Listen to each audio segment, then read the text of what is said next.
Podcast, WATP. Aaron Imholte was taking a bunch of victory laps this week, and I didn't realize this, but apparently he got me good. Uh-oh. Yeah. I got to say, maybe we start the scalp list. We had Carl's scalp last week. Boy, did we... Ooh, I'm surprised he's not doesn't have a hairline like mine after what we did to him last week. I was scalped last week and no one told me? I thought you guys were my friends. I thought someone could at least give me a heads up that I didn't want to get fired. Scalped me last week. What the fuck? In order to really get someone good, wouldn't they have to know about it at some point? Yeah. Okay. Yeah. Well, If whatever. a tree falls in a forest. Yeah, no, he's doing his little gloating here. He's got his victory lap going. So, another victory lap for the toe. Mm-hmm. It feels good. And again, It should. I hate to give you the secret.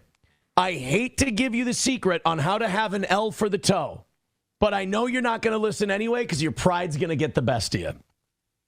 Kind of like when I cooked Rekieta today and he couldn't help but respond only to reveal that his brain has rotted and he's retarded. All you have to do is no-sell me. I'm antagonizing you. I'm purposely antagonizing you to get a reaction. All you have to do is no-sell it and you can claim the win. So Aaron's come up with this new scheme. We talked about this a little bit on This Little Piggy yesterday, which is a great episode of This Little Piggy. Dick Masterson was on with us for most of it. But what Aaron is now claiming is he goes, guys, if you want to beat me, all you got to do is just stop making fun of me. Just stop talking about me, and then I'll say that you won, and you can say that you won by not talking about me. Like I'm not as stupid as I look. I know what really you're doing. close to. As soon as I get out of this headlock, I'm gonna kick your ass. We're gonna say, Lucy. I was going to say that it's The Simpsons. Just don't look. Just don't look. Yeah. So apparently, when we clown Aaron Imholte, that's what he wants, and that's proof that he's winning. Mm-hmm. And he talks about that more here. Mm-hmm. This is how confident I feel and how stupid they are. Do you think they're going to take it, or do you think they're going to go full steam ahead with handing us W's and just handing me their scalps? I think they're going to keep handing me their scalps personally. Yeah, well, we have a weekly show. You know what I mean? It's like, yeah, I think we're probably going to keep making fun of you on This Little Piggy every Friday at 4 p.m. because it's the schedule. That's when the show is on every week. So this is a fun new thing now where people are handing him their scalps. I don't even know what that means. It's not even a term. It's not a phrase. It's not anything. But Aaron does this thing where he lies to his audience, gaslights his audience, and he makes shit up. It's so convoluted. He was trying to say, we were talking about this in This Little Piggy yesterday. So I think what's fucking with him is Nick Rekieta is back to streaming, and he's back to law tubing. He's covering that, I think it's Karen Reed case that's going on right now. And he's getting thousands of live viewers. Yeah. And he's doing way better than Aaron could ever do. And so Aaron's got to spin that into, well, yeah, but he's doing, I just do a niche thing where I'm a shock jock, but he's doing law tube. And so he's going to get a lot more viewers because of that. But he's like the least number of viewers of any of the law tubers who are covering this case. It's like, whoa. How many people are watching law tubers? That's way more niche than comedy shows. What are you talking about? So it doesn't even make sense. That case is pretty interesting. The case is interesting. I don't give a fuck about it. I'm not watching anyone talk about it. I have not watched Rekieta talk about it, I will say that. I haven't watched anyone talk about it. But so he's trying to do this thing where he's changing the rules and claiming that he's winning and beating everyone. People realize, with my personality, I'm a little divisive. So people take a little longer to come around and see that I was right. But he's down in I've seen everything from the 400s to the 600s. No, he's talking about Patrick Melton. Nobody likes onions right now. He's talking about how many viewers he has, that his numbers are way down. Meanwhile, Toe just keeps plugging away at 700 or 800 and doing our thing. It's amazing when you don't rely on drama and then the drama dies down, you can still keep your numbers. Pretty crazy.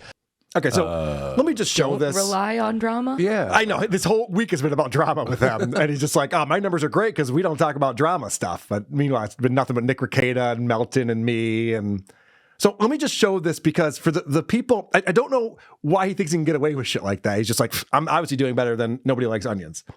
Here's Steel Toes. If you go to the live page on YouTube, here are the most recent episodes. So the Friday show has 640 views, and then the Thursday bonus thing It's 1,200. Then there's 2,600 from 2 days ago, 1,400 from 2 days ago, 1,100 from 3 days ago, 1,600 3 days ago, 3,000 4 days ago, 1,400 4 days ago.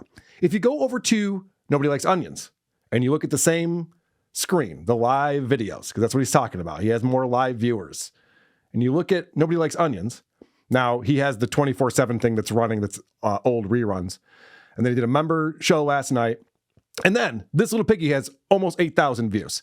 April 22nd, 11,000 views. On April 16th, 8,000 views. April 15th, 9,400 views. April 14th, 10,000 views. This little piggy, 13,000 views. These are not even close in numbers. Nobody Likes Onions is crushing him as far as viewership goes and people watching the show. And for this guy to come out and just be like, yeah, I've been checking out. He gets like 200, 400 people watching. It's really sad. It's so pathetic how much this guy's losing. Who are you trying to convince with this? It's just so easy to look these things up. He also decided... Yeah, but he knows that nobody who listens to him is ever going to. That's what he's counting on. Yeah. Because he's been talking about how Patrick's show's going away and dying and nobody's watching it anymore for months. Well, yeah. It's hard to have that story for months. I think that I've heard both you and Melton talk about the fact, when you want to be a radio guy, you're not used to people being able to fact check you instantly. Right. And so, people are driving their car when they're listening to you on the radio. They're going to believe anything that you say. Yeah. And also there's ways to spin ratings. You can talk about different target demographics and be like, yeah, but we're number one with males 25 to 49 in the Eau Claire area. I see what you did there. So he's still trying to do that shit. It's like, well, now it's on YouTube and we can all see. And of course, his excuse for this would be like, he's also on Rumble. His Rumble numbers are lower than those numbers I just showed you. And they're all inflated because Rumble makes up bullshit numbers. So it's not even close. He's going after me now. And I think it's because I make fun of him once a week on this little piggy. You think? Yeah, I think that might be why. But he's got some shit to say.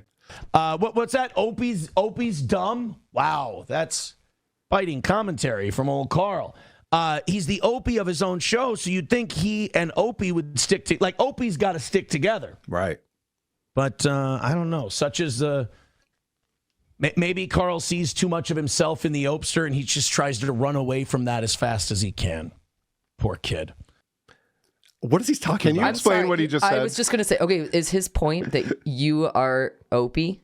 Well, yeah, so he goes, I'm the Opie of my show, so I should like Opie because I see myself in Opie. So you're self-deprecating Opie. Well, he says I cover Opie a lot. And then, because he's retarded, he goes, and that's why he has to run away from Opie. Because he sees himself in Opie. It's like, what am I running away from? But Aaron is Opie.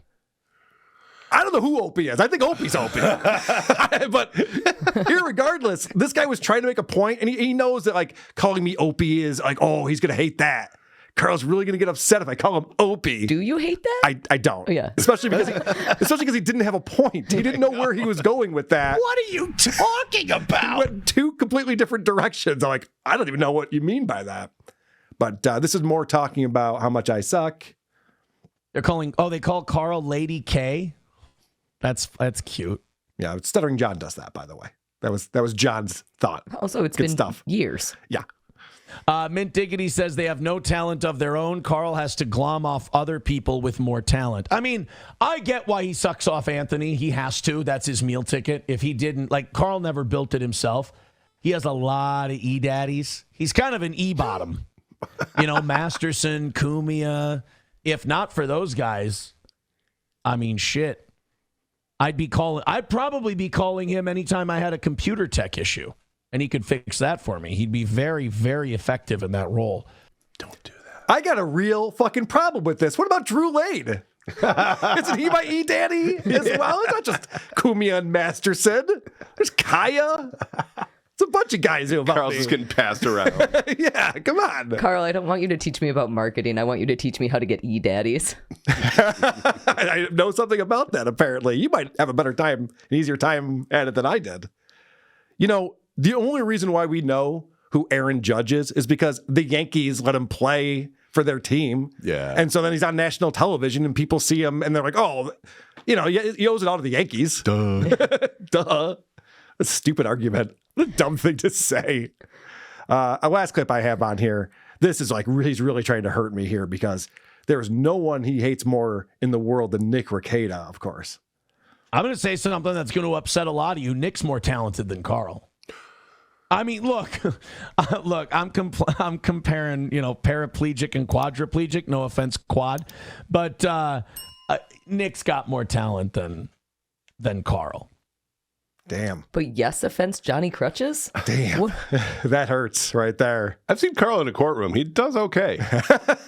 So, obviously, Nick has 421,000 subscribers on YouTube. Yeah. He's doing very, very well. And I have more subscribers and more viewers than Aaron. He's talking about two shows that are bigger than his show. He's just like, God, both these guys are fucking pathetic. They both suck so bad. Yeah, well, what does that make you? I'm confused how that works. Aaron's another one of these guys, though, who he'll say people suck as soon as they don't like him anymore. Like, if they're not praising him, then they suck, because he used to love Nick Rekieta. They used to do shows together, and they had a lot of fun together. The hot tub show and all that stuff. He used to have me on his show. He used to talk glowingly about who are these podcasts. And now we make fun of him like, oh, he has no talent. These guys have no talent. They suck. It's very transparent. Who are these podcasts?